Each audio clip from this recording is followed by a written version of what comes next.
말씀인데, 우리가 지난 시간에 하나의 말씀을 나누었고, 오늘은 두 번째로 또 하나의 다른 삶의 방법을 우리에게 소개해 주고 있습니다. 그러니까 이 땅의 사람들은 어떻게 살아가고 있는가. 그래서 오늘 봉독한 내용을 보시게 되면 전형적인 이 땅의 세상의 사람들, 그래서 하나님을 떠난 사람들의 모습을 먼저 우리에게 소개를 해줍니다. 그래서 이들의 삶을 통해서 지금 세상이 어떻게 살아가고 있는지를 한번 우리가 살펴볼 수가 있는데요. 여러분이 8절에 보았더니 하나의 이제 예로 시작합니다. 한 부자가 있어요. 근데 이 사람에게는 아들이 없습니다. 함께 자녀들이 없고 또한 형제들이 아무도 없습니다. 그것은 이 사람이 실제 결혼하지 않는 우리 독신자인 것을 알 수가 있어요. 본문에서는. 그리고 그의 모든 수고에는 끝이 없다. 왜 끝이 없을까요? 비록 그의 눈은 부요를 족하게 여기지 아니하면서 실은 그는 수고해서 열심히 일을 하고 해서 실은 돈을 많이 모으고 재물을 많이 모았습니다. 자, 그럼에도 불구하고 그는 그 부요를 만족하지 못하기 때문에 계속 만족을 못하는 거예요. 그래서 계속 끊임없이 계속해서 또 재물을 모으는 그런 모습을 보여줍니다. 그럼에도 불구하고 만족을 못해요. 그래서 이렇게 보니까 그에게는 수고하는 것이 끝이 없습니다. 늘 아침부터 저녁까지 그의 수고함은 끝이 없다라고 이야기를 해요. 자, 근데 갑자기 이 사람이 이제 하나의 자기의 삶을 돌아봅니다. 어떻게 돌아봐요? 야, 내가 지금 이렇게 수고하고 있는데, 내가 잠도 자지 아니하고 밤 늦게까지 수고를 하고 있는데, 내가 누구를 위하여 내가 이같이 좀 수고하고 있지? 라고 갑자기 자신을 돌아보는 거예요. 내가 잠도 안 자고 온종일 일을 하는데 내가 누구를 위해서? 근데 실제는 자기 주위는 아무도 없습니다. 이것이 이 어떤 자기가 일을 해서 벌어들인 어떤 이 수고라든지 어떤 모든 유익을 함께 나눌 자가 주위에 아무도 없는 거예요. 부인도 없죠, 자녀들도 없죠, 형제들도 없죠. 혼자 있기 때문에 그러면 내가 누구를 위해서 내가 이것을 내가 돈을 모으고 있지? 라고 이야기하는 거죠. 또 생각하기를 뭐라 그래요? 그러면 이것은 나를 위한 것인가? 근데 나는 왜 이렇게 즐겁지가 않지? 라고 이야기하는 거죠. 열심히 일을 하는데 절대 내 마음에 기쁨이 없어요. 항상 만족스럽지 못하고 항상 일에 찌들려가지고 항상 수고가 넘치고 항상 모든 마음속에 피곤함만 있고 내가 일을 하면서 마음속에 즐거움이 전혀 없는 거예요. 그럼 내가 결국은 돈을 벌고 있는데 이렇게 많은 걸 내가 모아놨는데 결국은 누구를 위해서 내가 수고하고 있는가? 라고 이야기를 하는 거죠. 자, 여러분이 이 사람 보면 누가 생각이 나요? 예수님께서 우리에게 비유로 말씀하신 마태복음 18장인가요? 어리석은 한 부자에 대한 비유를 주님이 하셨는데 우리가 그 비유가 연상이 될 것입니다. 이 사람도 그 부자도 열심히 그도 일을 하였어요. 그래서 그날에 수많은 우리가 곡식을 얻게 되어가지고 뭐라 그래요? 내가 창고를 내가 더 크게 지어야겠다. 그때 그게 뭐라 그래요? 내가 나의 창고를 더 크게 내가 열겠다는 겁니다. 근데 하느님이 뭐라 그러죠?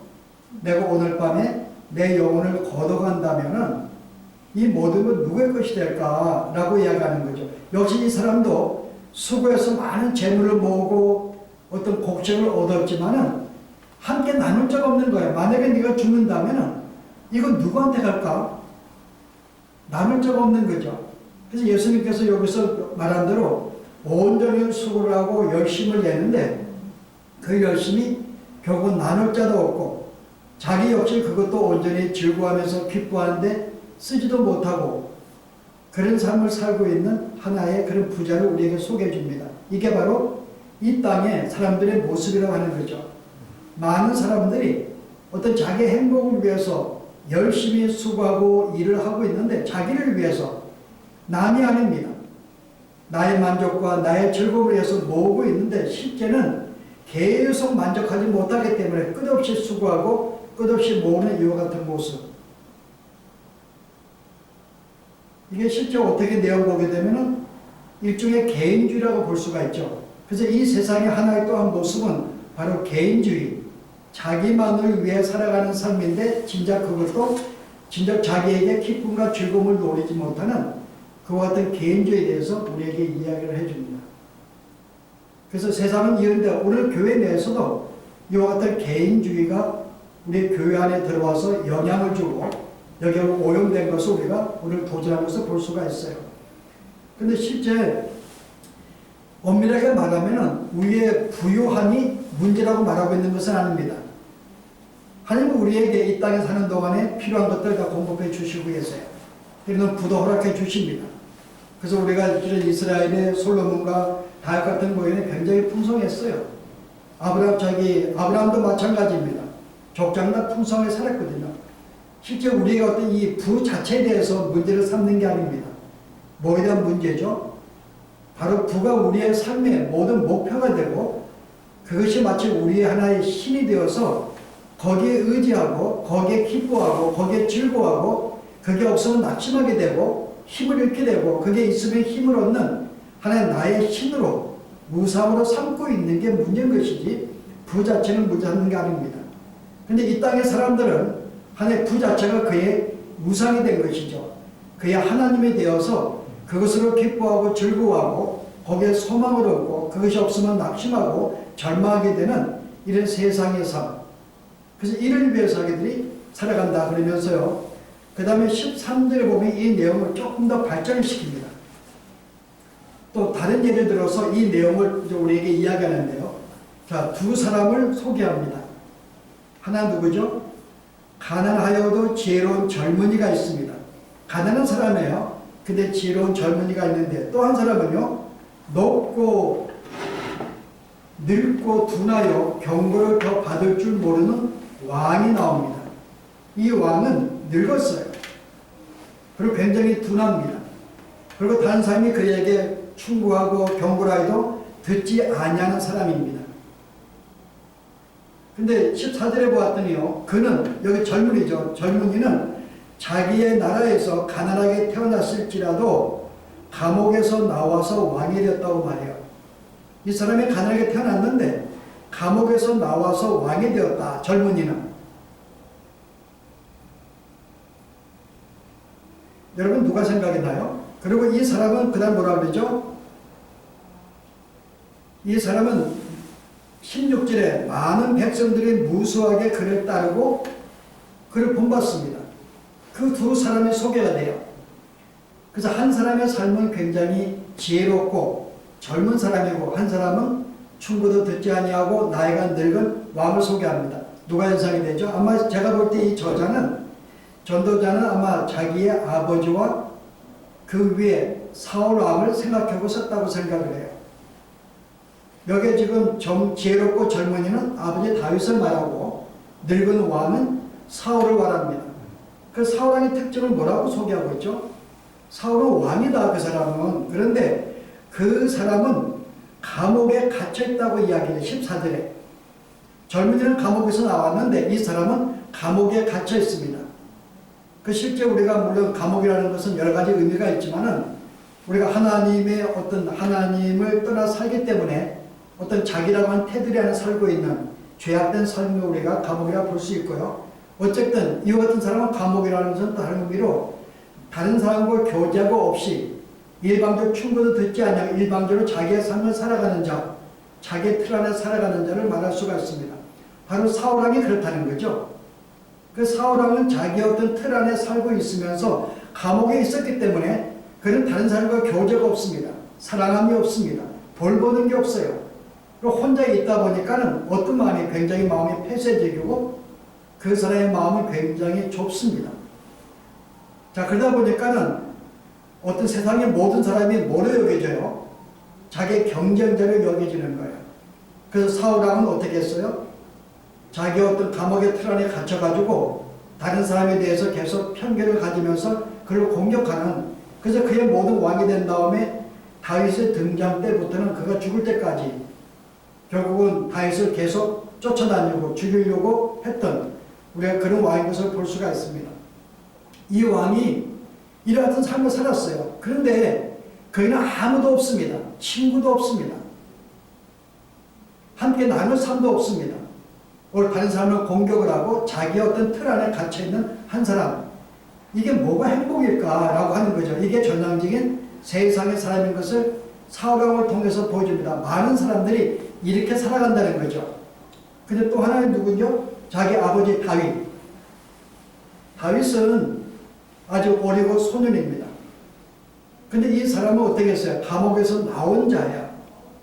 하나님을 만나고 사랑을 받으면서 자기 틀 안에서 어떤 죄악된 삶에서 벗어나서 하나님 아세요? 평강을 누리는 삶.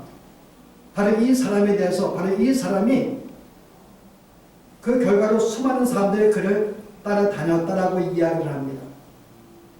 그러면서 이 두 사람의 삶을 비교하는 거야. 자, 어떤 삶이 우리가 나은 삶일까?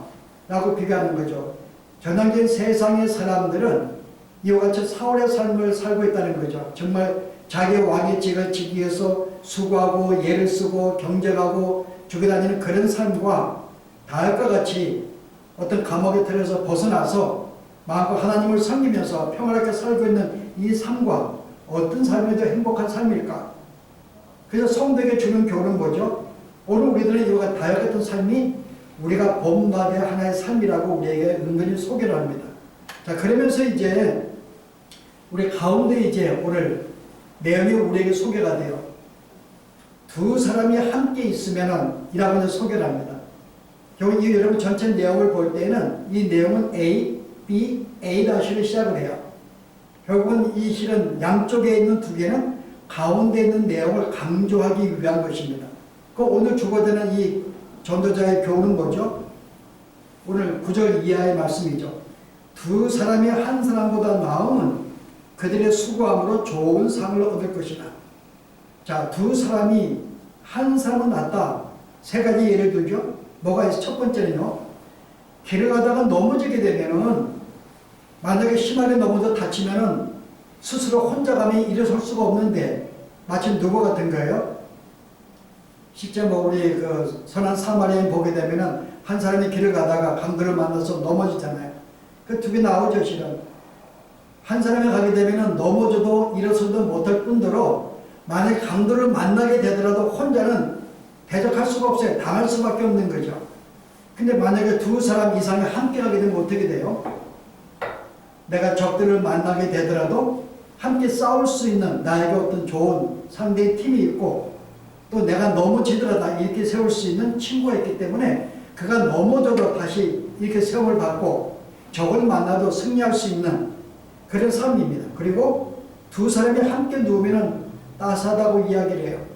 특별히 추운 겨울에 혼자 있으면 춥습니다만은 둘이 함께 누우면 굉장히 따스하기 때문에 결국은 한 사람이 어떤 삶을 자기만을 위해서 다른 생각 교제하지 아니하고 혼자만의 삶의 만족을 살아가는 이 사람은 결국은 전혀 복되지 아니하며 오히려 함께하고 함께 격려하고 함께 우리가 위로하고 함께 이끌어주는 동료가 있을 때에는 그 삶이야말로 강하고 힘있고 복된 삶이 아닌가라고 우리에게 소개를 하죠.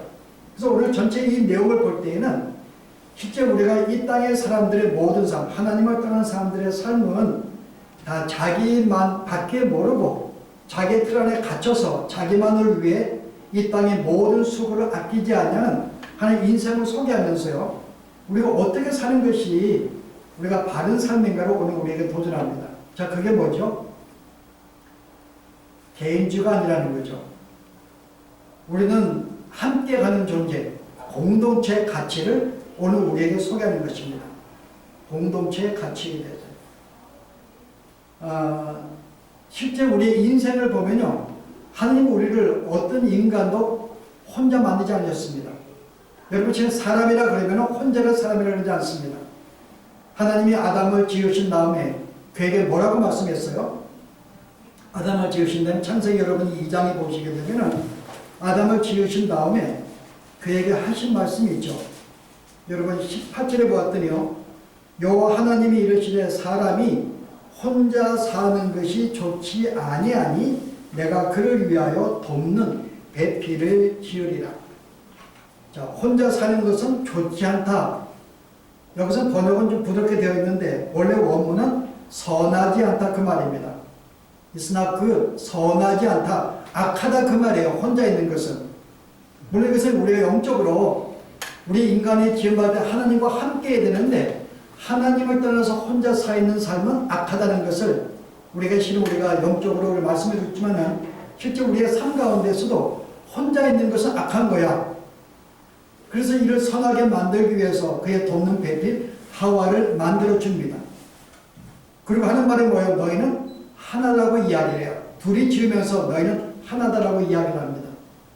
인간 자체가 지음받을 때 뭐로 지음받다고요? 우리는 개인으로 지음받지 않고 하나의 공동체, 하나의 연합으로 지음을 받았다는 거죠. 그래서 사람이라 그러면은 나 혼자 살아가는 것은 사람의 삶이 아니라 둘이 함께, 부부가 함께 가는 것을 그때부터 사람의 삶, 인간의 삶이라고 정의한다는 거죠. 그 인간의 창조 자체가 개인주의가 아닙니다. 인간은 공동체를 지음받았어요. 교회도 마찬가지입니다. 하나님이 예수 믿는 사람들을 혼자 개인 예수 믿게 하고 구원시켜서 혼자 부르지 않았습니다. 뭐로 불렀는가요? 교회로 불렀어요. 부름받은 사람들, 죄악 가운데 부름받은 모든 사람들을 교회로 불러서 하나의 구원받은 자들을 홀로가 아닌 하나의 공동체가 하나의 교회로 불렀다 그 말입니다. 실제 이 내용을 볼 때에는 우리가 이 땅의 모든 삶이 하나님이 개인으로 부른 것이 아니라는 거죠. 하나의 남녀, 하나의 공동체로 우리를 지원받을 뿐만 아니라 공동체로 살아가도록 우리를 지원받은 존재. 그래서 나의 만족을 위해서 나만을 위해 사는 것은 이것은 하나님의 원래 창조의 목적이 아닙니다. 하나님 자체가 우리를 하여금 연합적인 존재로 만들었기 때문에요. 그래서 한쪽이 만약에 실패하고 나 혼자 성공한다 해서 그걸 성공이라 볼 수가 없습니다. 내 온몸이 내가 건강하다 할지라도 내 몸의 한 파트가 내가 만약에 아프게 되면은 그 사람은 아픔을 함께 느껴요. 나 혼자 다른 파트가 건강하다 말하지 않습니다. 하나의 파트가 병들면은 그 사람은 병든 사람이 되는 거죠. 이게 공동체 하나의 본질입니다. 그래서 우리는 보통 신앙생활을 할 때에 다른 사람은 어떤 상관없이 나 혼자 이렇게 멋있게 살아가는 것, 나 혼자 열심히 성경 보고 열심히 기도하고 전도하면서 혼자 살아가서 주 앞에 깊이 교제하면은 이게 신앙의 성숙이고 축복이라고 생각을 해요. 그럼 우리 성경은 말하기를 그것이 아니라는 거죠. 너 혼자 가는 게 아니라 너가 지금 낙오되어 있는 형제가 있다면은 너는 결코 신앙이 성숙한 게 아니고 성공한 것이 아니라고 이야기하는 거죠. 함께 가는 것이다.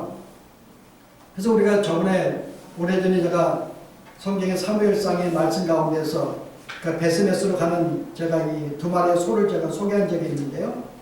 어때요 여러분? 하나의 법기를 가지고 목표에 달려갑니다. 두 마리의 소가 함께 가게 되어 있는데 그 중에 두 마리의 소가 건강해야지만이 함께 갈 수가 있어요. 하나가 이렇게 약해서 피곤해서 넘어지게 되면 다른 한 마리의 소는 기다려야 되고 이렇게 세워야 되고 격리해서 함께 갈 수밖에 없는 존재. 이게 교회라는 거죠. 그래서 교회는 나 혼자 열심히 달려가서 어떤 골이나 안에 선이 내가 다돌했다 그래가지고 야 나는 성공했다고 볼 수가 없다는 거죠. 다른 사람은 낙오되어 있는데 이게 우리의 신앙의 본질이라는 것입니다. 그래서 오늘 우리가 이 인간이 지은 존재 자체가 실은 이 개인주의가 아닌 개인이 아닌 하나의 연합으로 지음받은 존재고 연합으로 살게 만들어진 존재다 라고 성경은 우리에게 이야기를 해요. 그래서 우리가 이걸 인식하지 못하게 되면 이제 우리는 개인주의로 살아가게 됩니다.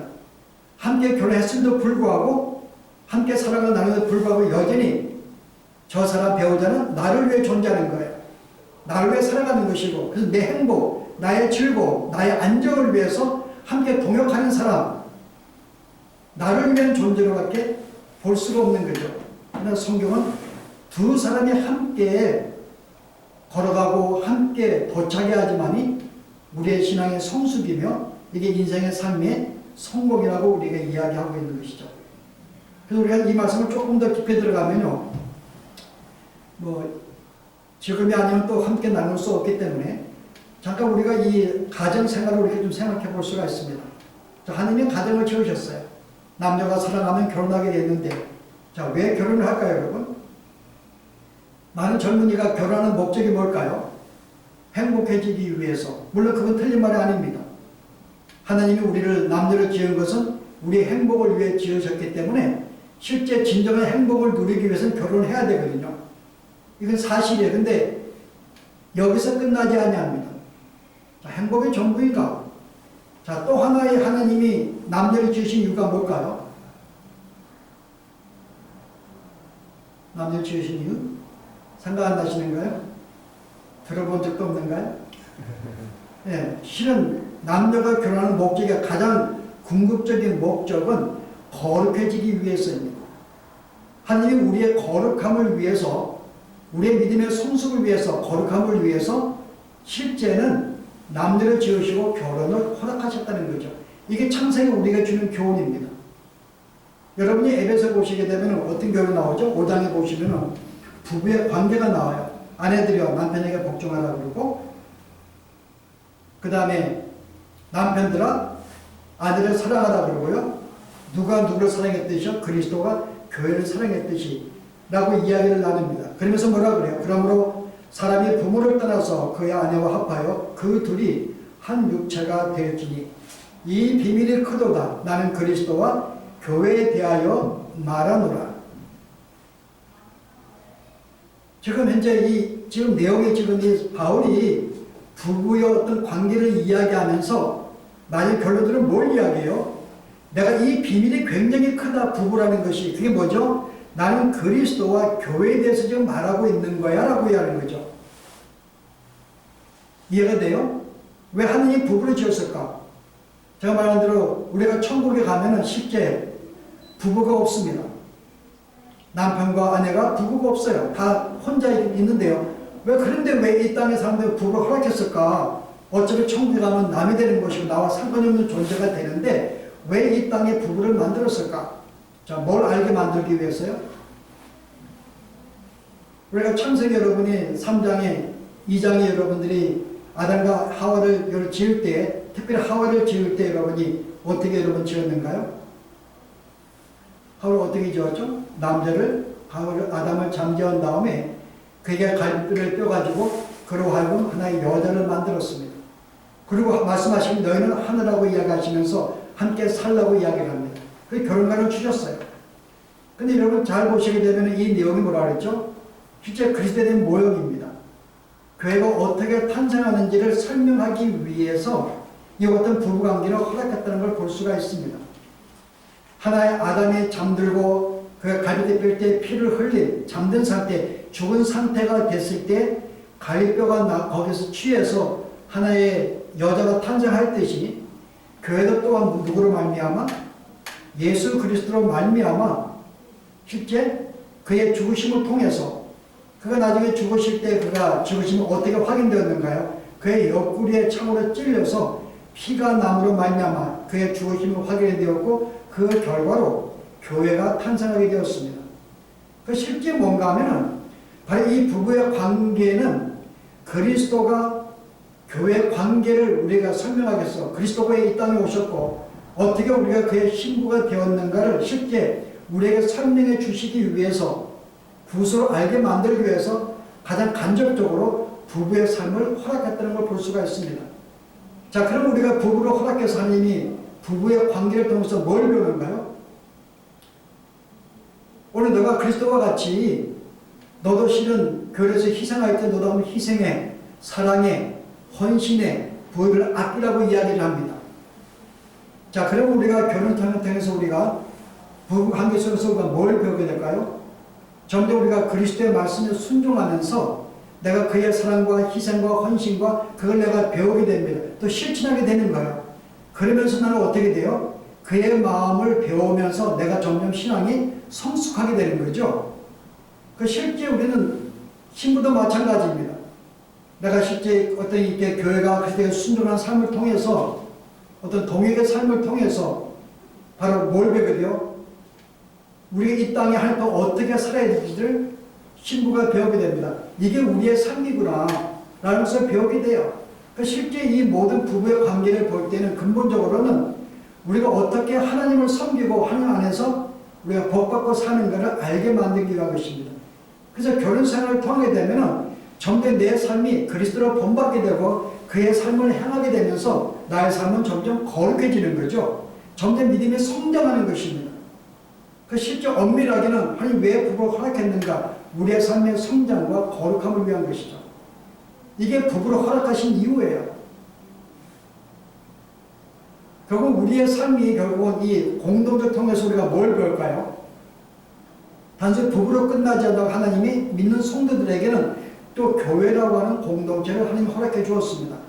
역시 공동체 역시 마찬가지죠. 우리가 이 공동체 통해서 뭘 배우게 되는가요? 하나님의 사랑을 배우게 되고 그의 사랑을 우리가 행하는 삶을 행하게 됩니다. 공동체 통해서 내가 희생하고 헌신하고 함께 나눔을 통해서 나를 통하여 다른 사람의 생명을 살리는 것을 공동체를 통해서 우리는 행할 수가 있는 것이죠. 그래서 우리는 그걸 통해서 어떻게 우리의 신앙이 점점 성장하게 되고 점점 거룩해지고 점점 우리는 생명을 얻는 그런 존재로 나아가게 되는 것. 자, 이를 통해서 하나님께서 우리의 이 땅에 모든 관계를 하나의 부부 관계로서 교회의 공동체로서 만든 그 이유입니다. 그래서 우리가 이걸 볼 때 우리가 어떻게 사는가, 사는 것이 옳은 것인가? 지금부터 개인주의가 아니라 바로 하나의 공동체의 가치를 두고 함께 살아가는 것을 배워한다는 거죠. 나 혼자의 성공이 아니라 함께 성공해야지만이 우리는 이게 성공인 것이다. 그래서 나의 삶을 주님 뭐라고 그래요? 내 이웃을 내 몸과 같이 사랑하라. 나 혼자 사는 게 아니라 똑같이 내 이웃을 너같이 똑같이 생각을 하고 관심을 가지라고 그 말입니다. 그래서 실은 건강한 성도의 삶은 뭔가 하면은 내가 아니죠.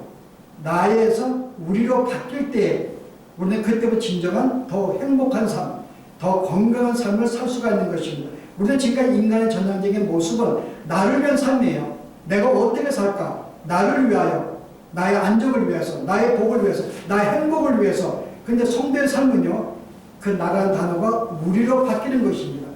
우리의 행복을 위해서, 우리의 삶의 안정을 위해서, 우리의 축복을 위해 살아가는 것. 그래서 내가 항상 있잖아요. 형제에게 관심을 갖는 것. 이게 바로 이제 공동체 삶이라는 거예요. 그래서 우리가 사랑을 나누는 것입니다. 함께 가는 것이죠. 물론 이것은 우리가 본질적으로 왜 하나님이 그렇게 인간을 만들었을까? 뭐 우리는 이해할 수 없지만 한 가지 유추해 볼 수 있는 것은 하나님 자체가 개인이 아닙니다.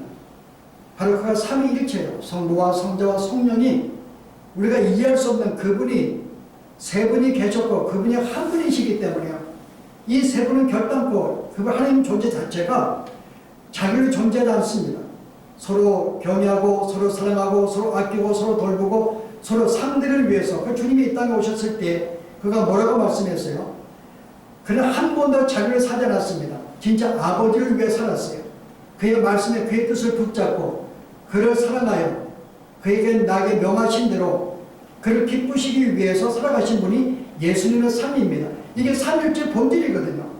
그 삼일체 존재 자체는 나를 위해 존재하는 게 아니라 서로에게 사랑을 듣고 희생함으로 말미암아 상대방의 기쁨을 위해서 상대의 만족을 위해서 우리 하나님이 존재하고 있다는 거죠. 이게 사랑입니다. 그 사랑이라는 것은 여러분이 혼자 할 수 있는 게 아니죠. 함께 나눌 수 있는 대상이 있어야 됩니다. 우리 하나님과 예수님과 우리 성령께서 바로 이런 관계 속에 그분이 계시는 존재이기 때문에요.